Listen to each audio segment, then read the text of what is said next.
Good morning, everyone, and welcome to today's live conversation. Let me ask you all a question. How many times we have been asked in work or in life that we need to fix something about ourselves? What happens if leadership didn't begin from here? And what happens if leadership begin by knowing ourselves and others more deeply? So, this is the essence of today's conversation, leveraging personality science in organizational development. It is an invitation to look beyond the surface level behavior and explore a deeper level that what shapes a person's behavior, their decision making, and how they show up. We are joined by someone who hasn't just observed this field but helped building it. A pioneer in the field of personality science, a longtime practitioner, and founding member of ICF Delhi-NCR Chapter, Mr. Rahul Baswani. Welcome home, Rahul. Uh, Thank you, Ra- Karima. I like the word welcome home. It indeed feels like it because when we had launched the chapter, there was just four of us and no accredited people around, nothing. And I was looking to have fellow coaches around me and find and build a community. And so, from a four-person chapter where I was the chairman, it's come a very long way. And I can't tell you how delighted I feel because I know that we coaches have grown in our expertise, our skill set, our outreach, and proud to see that how the chapter is bringing a lot of benefits to the world around. Wonderful to be here. Thank you. Definitely. Thank you so much, Rahul. And Rahul brings over 15 years of experience in bridging coaching with personality science. And he's South Asia partner for Lumina Learning.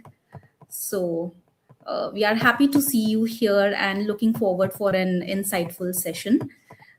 This session will be hosted and moderated by Dr. Amitabh Kumar, Director, Partnerships and Marketing for ICF Delhi NCR Chapter. Hi, Thank Amitabh. you. Hi, Garima. Hello, Rahul. Thank you so much for welcoming and thank you, Rahul, for joining us for this session. And hello, everyone watching from different platforms, YouTube, LinkedIn, and LinkedIn Live and YouTube both live, both places we are live. So thank you, everyone, for joining in today. I'm sure we'll have a very insightful session with Rahul. So, welcome once again, Rahul. Um, so, I was discussing with Rahul that what should be the format of today's session, and we came out in conclusion that we all coaches are fond of kind of conversation, So let it be in conversational form, right, Rahul? Absolutely. Absolutely. And that's the best way. We coaches are good at finding our own learning. Yeah. So thank you once again. So let us start knowing a little bit more about how to leverage personality science for organizational development through, personality assessment and all. So my first, curiosity about the personality assessment is, Rahul, that how did personality assessment evolved? And why has it become increasingly relevant in organizational context today? All right. And Amitabh, as you had suggested and requested, we will keep it in the, anecdotal narrative way. Okay? Okay, Because great. I also found my way by bumbling around 15 years ago. I was also starting my learning. So I'm transporting back because there'll be many people here who've probably never seen any psychometric or not had experience, and they'll be advanced learners also. Right. So, look, human beings are a very aggressive, violent species. Okay?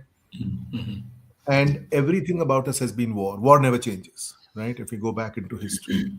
And so everything has been built around this whole idea. And therefore, a lot of things that have come out in which have benefited the human species, is also an outcome of the war, whether it's medicine, engineering, commerce, even internet, and assessment is no different.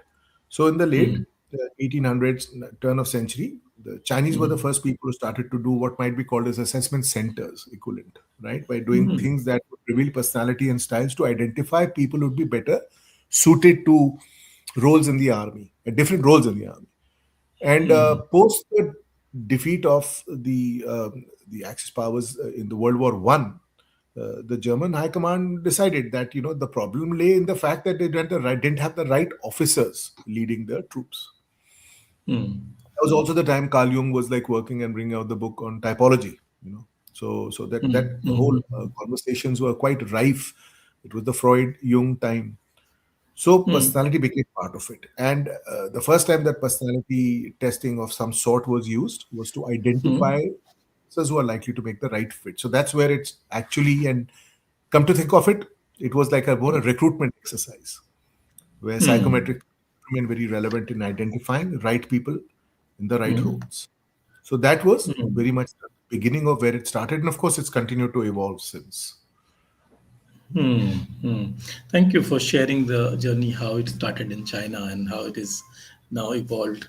How does personality data improve the quality of organization decision in that case? Yeah. Oftentimes when I'm running a workshop, I invite people to have the courage to believe that they don't know themselves fully. Okay. So much of us, about us, that's undiscovered. Forget other people. Because there's so much of our decision making, even our shaped intuition, so to speak, is a function of our experiences and our own personality build. So normally without data, when we are operating from guesswork. Human beings need to identify people and slot them into a certain kind of a type so that you can react with them. Right? If you think that if you meet new people for the first time, you also try to imagine this person must be this kind of a person. You already have, you can't help it. This is a very primal thing in human beings, because otherwise, how do you survive? You have to make sure the person in front of you is a friend or an enemy. So it is as basic as that. And so we start to operate by our sense of meaning. So there was a story about these two architects who were struggling to find a good team of creative draftspeople until they were tested, and it showed up that while they were successful businessmen with degrees in architecture, they weren't particularly creative. So they didn't have the filter to identify the right people. You put a salesperson in the responsibility of hiring an accountant, he'll reject most people because he'll find them boring. But science tells us we need a boring person. I mean, we don't need a boring person, but the boring is not a criteria. We're hiring an accountant for a different kind of a thing. Okay, you have a introverted, shy salesperson candidate, I can understand. So therefore, data helps us to make our choices objective. It helps us to see who the person is. We can screen out the people who may not be a fit more objectively. But we can also pull in people who perhaps have not shown their potential in the interview, but it's there. The data can identify that, okay, this person may not be very flashy, but they're highly dependable and persistent. So we can screen out and we can also screen in if we have objective personality data. So it's mainly for the right fitment, finding the right fitment that if I may have to summarize in one word, maybe, right? Yeah, I mean, primarily, yeah, absolutely. Okay. And so my question is, how can psychometric data be interpreted at the team level, not just at the individual level? Is it possible? And how is it possible? Yeah. It is. And I'll go back to one of my old stories about the days when they had this World Series between Australia and the rest of the world. And the Cricket. rest of the world team was full of every kind of talent, the Pakistani fast bowlers, Tendulkar, Lara batting in one team and all of that. So packed with talent. So was the Australian team. So I think they played 3 one days and like one test match, and Australia won all matches. And they were I can't say that they were close games either. So what gives? So it's not packaging a whole lot of talent into one room and expecting it to be magic. It's how friction free are the behaviors of people with each other, how they can be aligned, how they understand each other's rhythm, right? So True. when we know what are the personality data on the people in a team, of course we need diversity. Otherwise, then how do we make sure that everything gets covered? But diversity has its own side effects. The people who complete you are the ones who also drive you mad, because they True. think opposite from you, they want opposite from you. They also measure you and assess you in things that you're not natural to. So, but you still need that diversity. After all, those who compete you will kill you. Okay, that makes sense. But the point is, we need them all there. So then, what makes a good team? If we understand what are some of the psychological diversities within the team, then the only way to overcome, because we can't change personality, but we can choose behaviors, is to use to create jointly with the team behavioral commitments so that personality, diversity, and its side effects are mitigating. A simple example could be you've got some very talented but creative people who always show up late to the meeting. So you create a commitment that when it comes to these 3 meetings in a month, there is absolutely no exception to be made. And if it means losing out, like a client call or whatever, so be it. Simple thing like that. Or it might be that it's an introverted team. So they make a commitment that twice in a month, this team of leaders will sit in the staff canteen for everyone to see that they're sitting together and eating. Simple things like these are the goals that I've set up with team, because it gives confidence to the other people that the team is united, the leadership is together. Sometimes it's as simple as making a commitment that everybody will speak their mind and heart in the meeting before it's completed, and they will be assured there will be no counter judgment or reaction. It will all be taken as. Now, this was for a group of people who were generally not very sociable, but also a little bit people pleasing. They didn't like conflict. So a lot of the things were then coming out outside the team meetings through the grapevine. So if that makes sense, by creating a measurement of personality data, you can assess where is the team strong, where are the blind spots, what's getting missed out, and you can work with the team as a coach and a consultant to create measurable, visible behavioral items that can smoothen out the psychological edges and help the team to run forward without much friction. There'll always be friction, but you can reduce it greatly. Thank you, Rahul, for explaining us how personality assessment evolved, how it helps at the individual level, how organization is using it, and how it is also helping at the team level. In the interest of, as most of us are coaches here, in the interest of coaches, my next question to you would be, how does personality data strengthen coaching conversation and outcomes? Correct. And I think that's our passion, right? All of us are Yeah, here, love those true, conversations. true, And look, true. I distribute psychometrics, all right? But when I meet people who are wanting to get on a practitioner journey, I immediately ask them that have you done any coaching program first? Have you got certified any training programs? If that's what you want to do? Because you can do those things without the psychometric. It's like a doctor in the villages who may not have the access to the blood testing or whatever can still use his skill, knowledge, experience to give a fairly good diagnostics on people. But if he had the blood works, he will be more accurate. Similarly, you can be a coach without psychometrics. I want people to know that, because a lot of the coaches feel resistance to psychometrics also, let me tell you. Because old psychometrics used to box people. That this guy is an extrovert, so he's an extrovert only. And many of the coaches who are very humanistic don't like to see people labeled or boxed. And I understand that. That was also a limitation of many psychometrics. Some psychometrics are so harsh in their language. That's the way it used to be.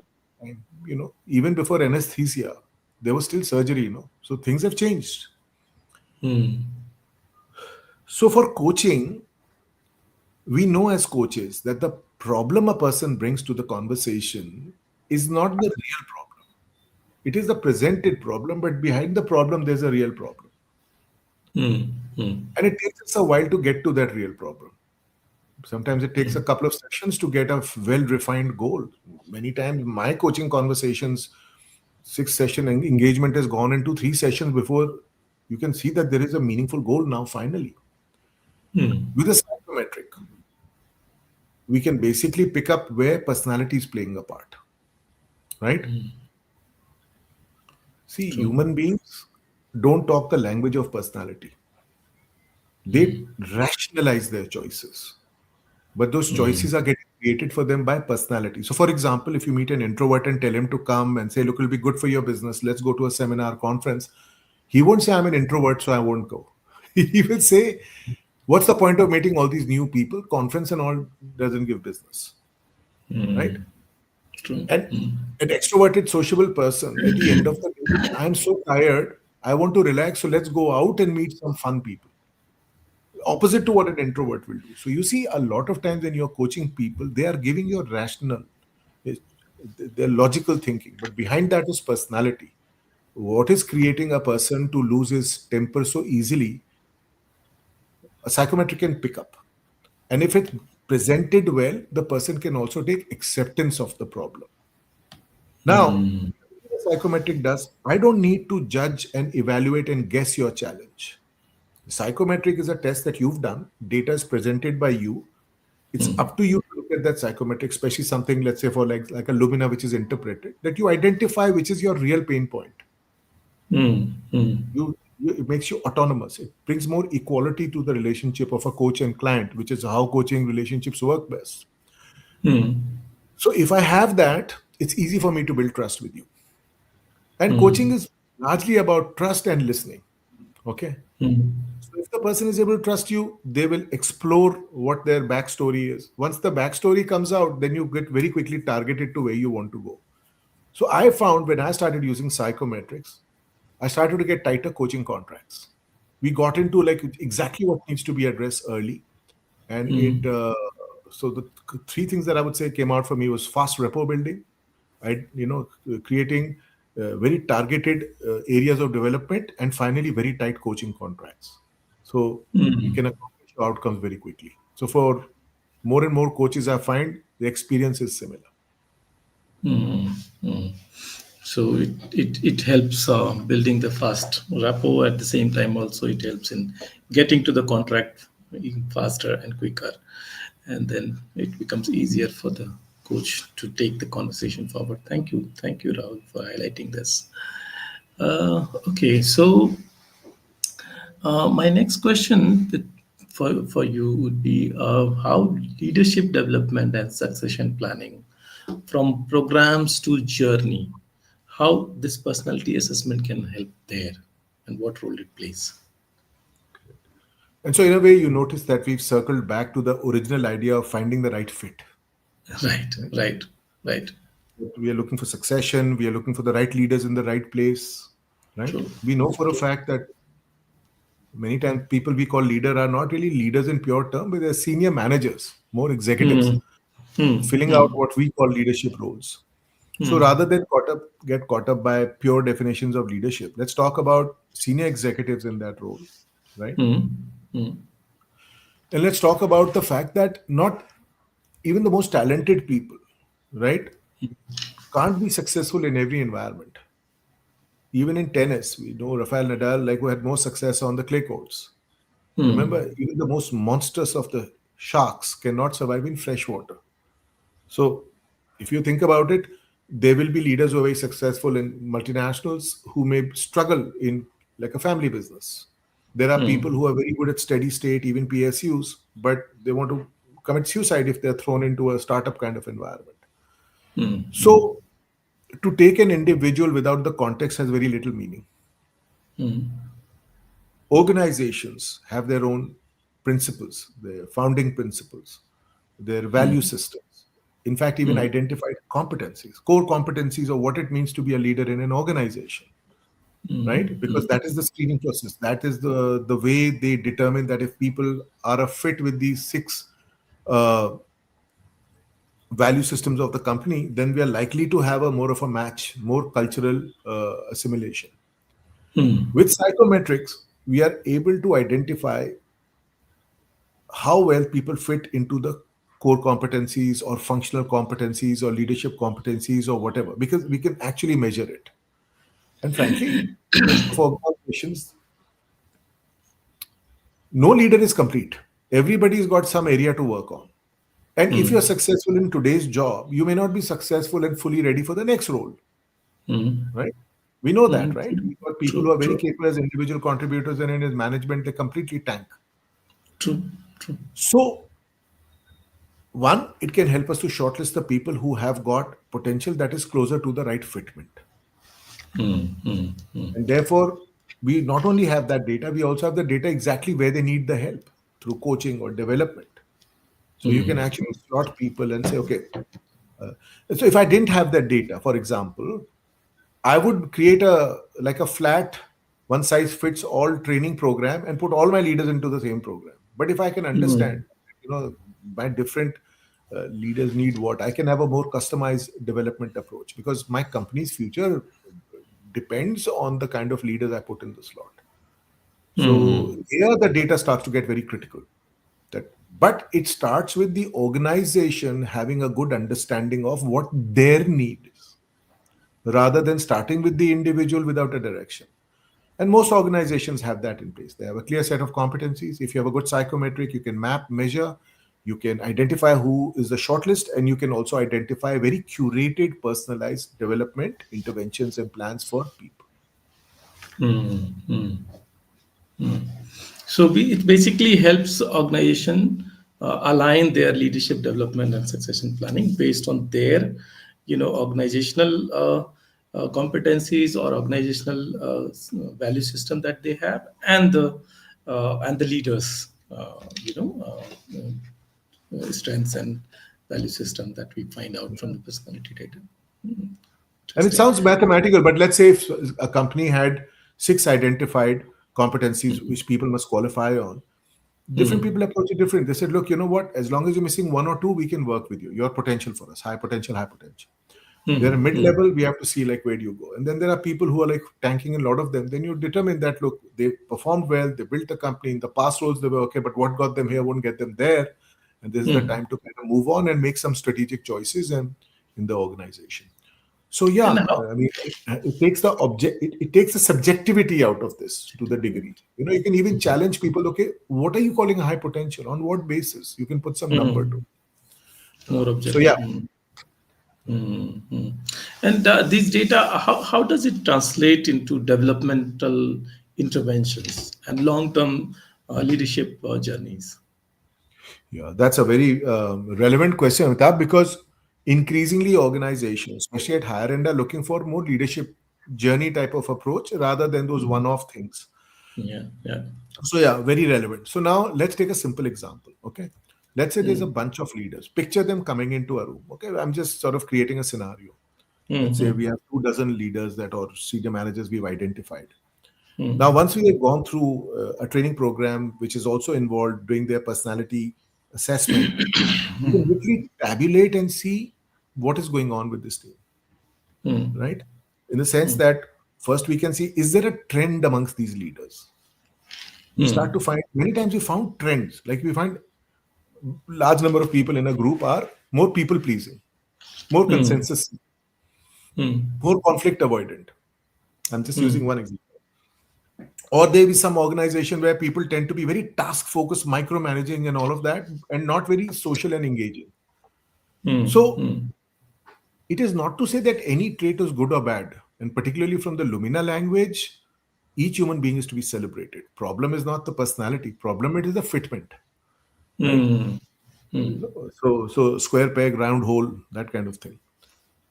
Now, once I've identified what are the trends, what are potential gaps, now I don't have to create a development program which is based on what is trending, but rather what is required. Maybe there is a very aggressive group of managers who tend to find themselves getting into very easy conflicts and all of that. Maybe I require an EQ-based program. Maybe if there are people who are very, very people pleasing and all of that, then I maybe have to have a program for and develop them on the ability to handle conflict, to have strong conversations.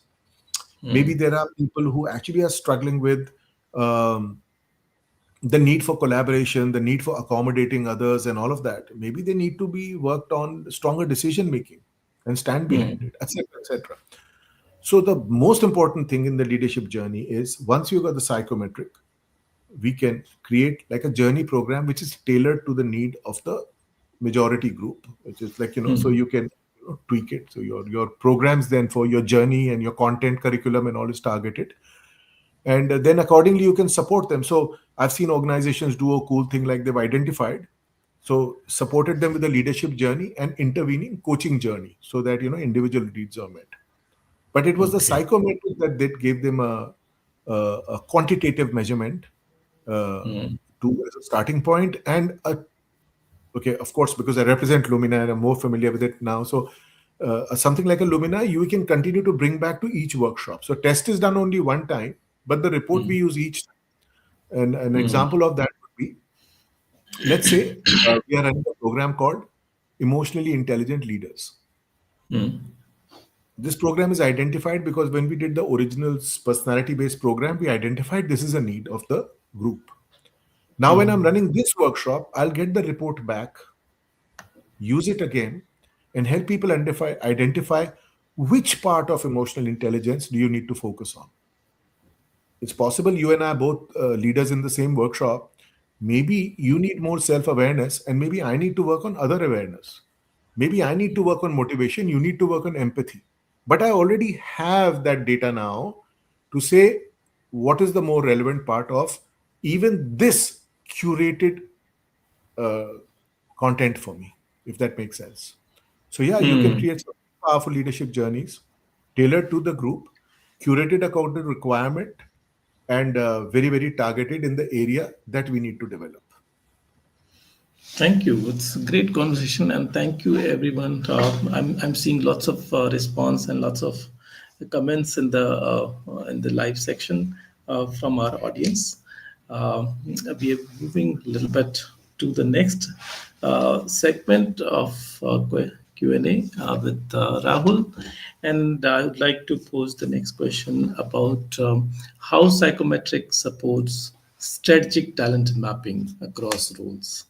So we have seen till now how it is helping in coaching conversation, how it is helping the organization in identifying the right competency. Now, next question is about the strategic talent mapping across the roles. So could you please explain a little bit on this? Absolutely. Very critical. So how should I say this? Actually, let's talk about brass tacks reality on the ground. Okay? We are human beings. We have our own biases, preferences, and subjectivity. Okay? Many times, and speaking it like as bluntly as I can, a high potential is somebody who's the favored, preferred person. Right? Right. Sometimes, in many organizations, people have vested interest in maintaining status quo. Right? So they somehow, even if the organization bleeding a little bit because of that, they say, that if you want to save 10 lives and you have to sacrifice one, sacrifice the one. But if you have to sacrifice 1,000 to save yourself, save yourself. So a lot of people, have the tendency to enforce status quo. There is no objectivity. Right people are put in place. So many organizations are rife with toxic leadership, and toxic leaders create their collusions. Strategic talent mapping, first of all, requires a lot of work from the organization to understand what is needed at what level. And I think a simple term again is competency. Right? What is the competence level you required? And we talked about that famous Marshall Goldsmith's quote that what got you there won't get you there. And so therefore, what are some of the things that are also indicative of future successes? Past performance. But we have to like revisit that as well. Maybe the past performance, a simple example would be somebody who's a very successful salesperson. But as a sales leader, if they use the same strategies they did for as a salesperson, may not work.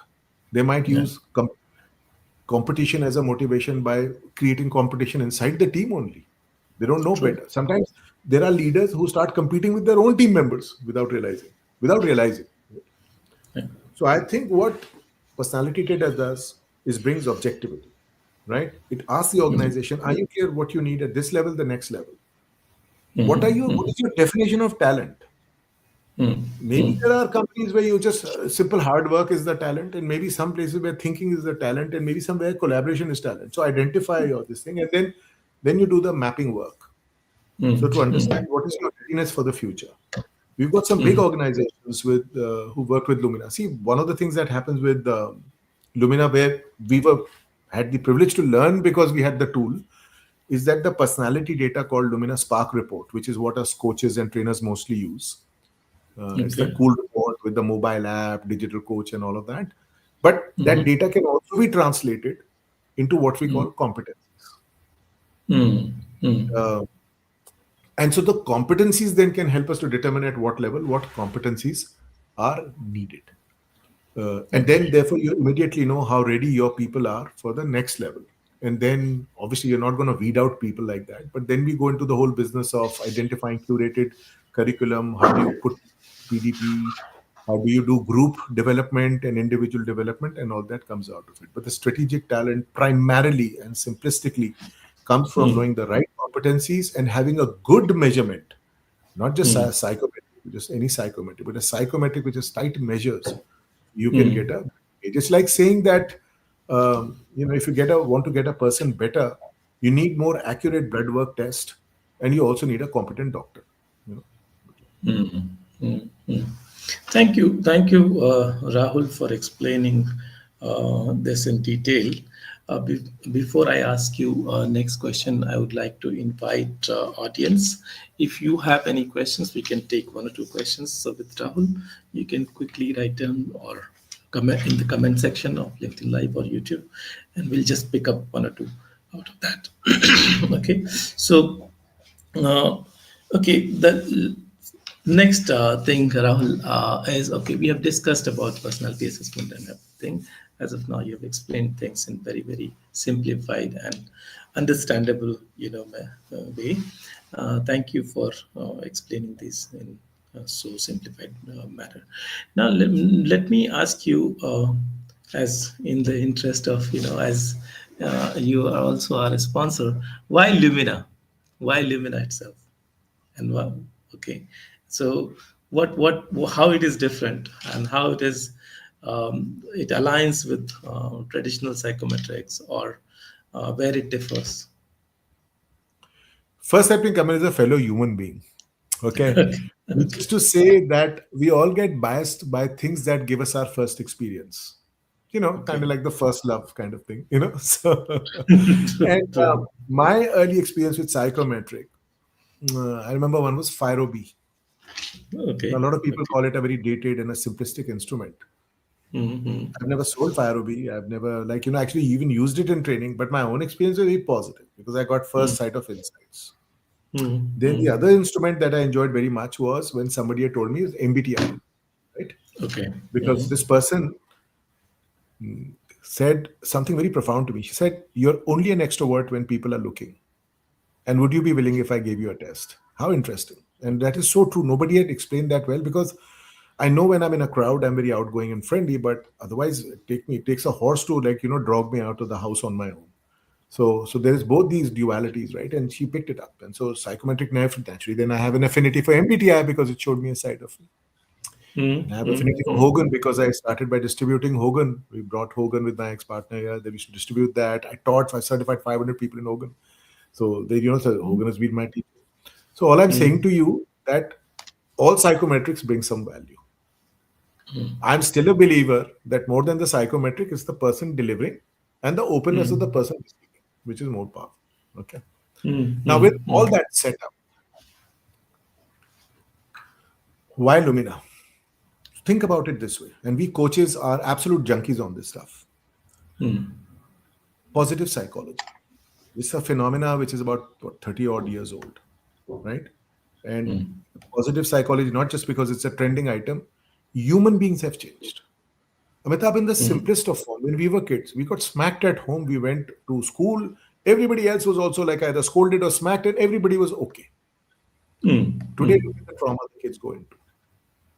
The social fabric has changed so much that our psychological needs have changed. So at a time like this, to have harsh instruments, complicated instruments, instruments that don't have positive psychology is not what's the right word for it, right? So that is a limitation, challenge. It can also sometimes be very dangerous. Coaching. We are all coaches. We love what we do. How many of us coaches sometimes say, I should be paying to do this work. It's so satisfying. Coaching at the highest level is a spiritual process because it forces you to suspend your assumptions and all of that to be able to enter and give access to your coaching client, access to your world. Right? So the coaching is all about that. But coaching also is about 30, 35-year-old phenomena. It's not that old. So most of the key tools today were built before this. Right? And what I mean is, it's not because older tools are bad and newer tools are only relevant, more better. It's just that they're more relevant today. My father drove around in a staff car, ambassador, okay, and it did its job. But if I don't know if I want to put my kids in a star like an ambassador today, So I have options. I have something that is more current and more relevant to my need and all of that. So one is the tech part, it's evolved. So now let me come to Lumina. While Lumina built on coaching language, it's very autonomous. It's built by a humanist, a very inclusive oriented man called Dr. Stuart Dessel, whose belief system is that we people should not become middlemen between the report and the report test taker. So even a high schooler can read a Lumina report. So a lot of coaches then get insecure. But if you can read your own report, then what is my job? So I said, your job is not to do interpretation of English. That person can do it. And the coach's job is never done. There are hundreds of self-help books that come out every year. Many of us have read more than 50 self-help books. How much have we changed? Reading is an intellectual process. Sometimes you can get more value out of a simple conversation instead of reading some very highly oriented self-help book. Got it? So the job of the report, by becoming accessible, it gives trust, confidence, comfort to the coaching client. And then they can pick and choose what they want to work on. That's where the coaches come in. So that's one. But the other thing which is beautiful in Lumina is the fact is that Stuart Dessel loved Carl Jung and his work. But he also doesn't believe in the type measurement. Type measure means you're either this or that. Their design is trait, that we all have these 5 major traits, and depending on at what degree we have them, our personality gets shaped. But what he's done is married the trait measurement and also mapped them to the Jungian framework.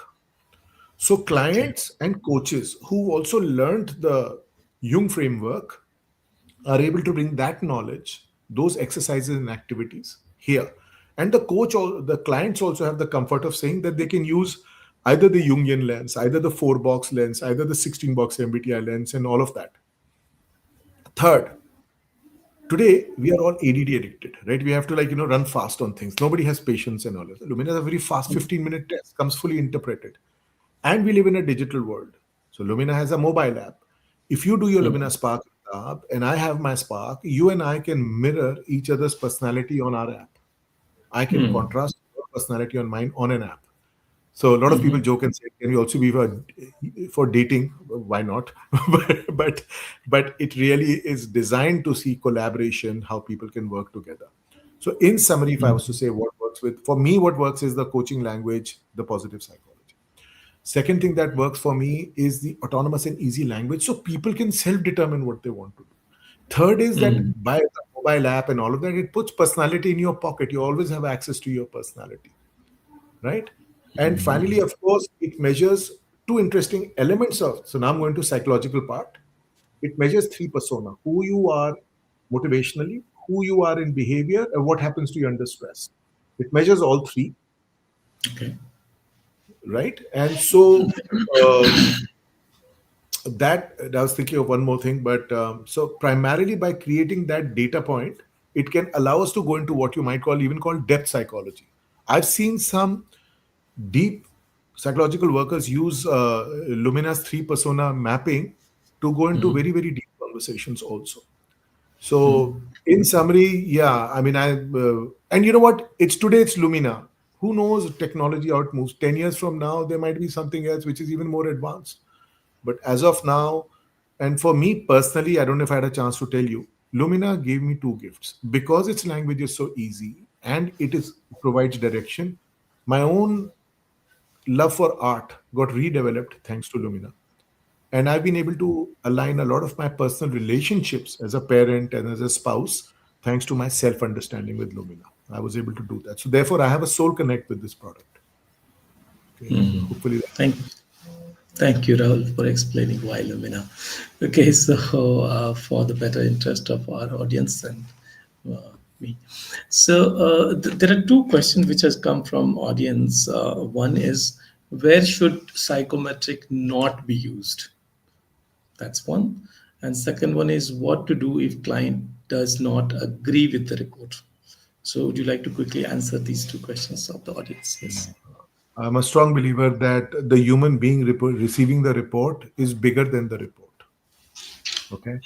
The report is like a map. So Amitabh can take a car, follow the map, only to discover that the bridge he was supposed to cross is broken. The human being is the territory. We should always respect that. So I'm a strong believer of that.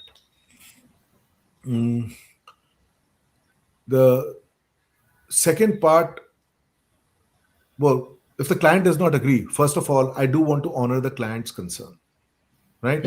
So there's two parts to it. One is the client who's paying for it, sponsoring the project, and one is the client who's received the test. So my level of sensitivity will be more emotional, human, and acknowledging of the person whose report it is if they are struggling with it. And if it's a sponsor paying for it, then of course it's a more intellectual conversation, you know. But with Lumina, we find on an average the summarized report, when we literally ask people in a room, put your hand up if you agree with that, we get over 97% resonance rate. So what happens when the report is interpreted so it's not only it's accurate, because the language is easy, people are able to relate to it. Right? Once people can relate to the summary of the report, they relate to most everything else that follows. If people are willing to agree with the good thing, then it becomes easier to get them to agree to the gap areas also. So that's the part about what happens if people agree, don't agree. Second part that is also very relevant. What about when you should not use it? I feel that when people are going through an emotional upheaval, right, then people are having a lot of internal shift at that time. They're overextensions, which means their reaction, their coping strategies, their stress levels are high. I think we will get flawed data at that point in time. There are many times that people who are in stress, they ask me, "Yeah, you do this test. Why don't I do this test? It'll help me." I said, "No, that now you need conversations. The test, you come in a slightly more stable state." Another part is there's also reality. There's budget. I mean, the tests are not free. So I would say, even for other tests, I always ask people, what is your budget component? Maybe if the audience is junior, you're doing some outbound kind of work and all of that, the component relevance of the test is going to be so little. Use a cheaper tool. There are cheaper options. They may not be very accurate, but they do the job. So,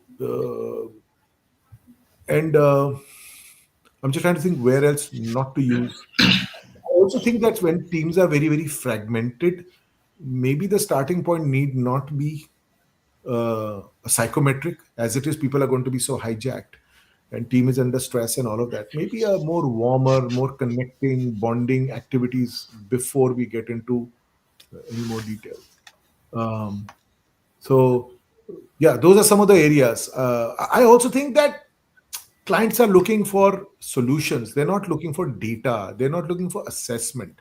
So at Lumina, what we tried to do, we created a lot of content and ready to do workshops, etc., which is what the clients are looking for, and we give it to the people who are a part of our community who are qualified with us. Because with data, what will you? You need solutions, right? If you go to get your medicals done, your network, you got the data, but now you need a solution. So, Right. yeah, hopefully that answers. Yeah, as time is also up, and we are about to close the session. With everybody's permission, if you'd like to answer, one question is also coming up on the screen from Yes. Anushri. Yeah. Quickly, you can answer this question. Could Yeah, you tell sure. me? So talent mapping, and I don't know, I'm not, my consulting depth is not that big, but I will tell you one thing. When it goes about mapping talent and development area, and especially at senior leadership role, one, of course, is where the gaps. People have a tendency to try and fix every gap. And I tell them, no, be like, thoughtful about it. Which is the one gap that is paining you the most? Focus on that. Second part is there are blind spots. So some work is required for people to acknowledge their blind spot. Remember, there are people who you are become very aggressive under stress. But if you tell them they are being aggressive, they tell you, I'm not being aggressive. But if I don't do this, nothing will get done. Again, it's that rationalization that you need to get people past. Have that open mind to accept what people are seeing about you. Many times people can see things in you you can't see. That's what a blind spot is. Food on your shirt, you can't see it, they can see it.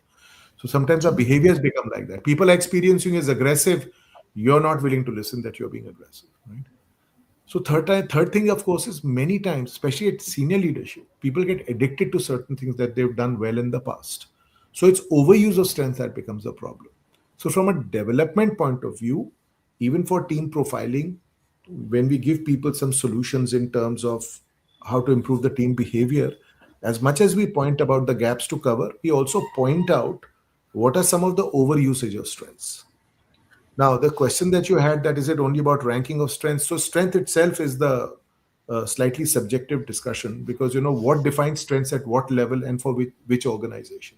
So which is where I said that the companies have to have a good definition and classification of what is needed at what level. And that's where we come from. I see another question.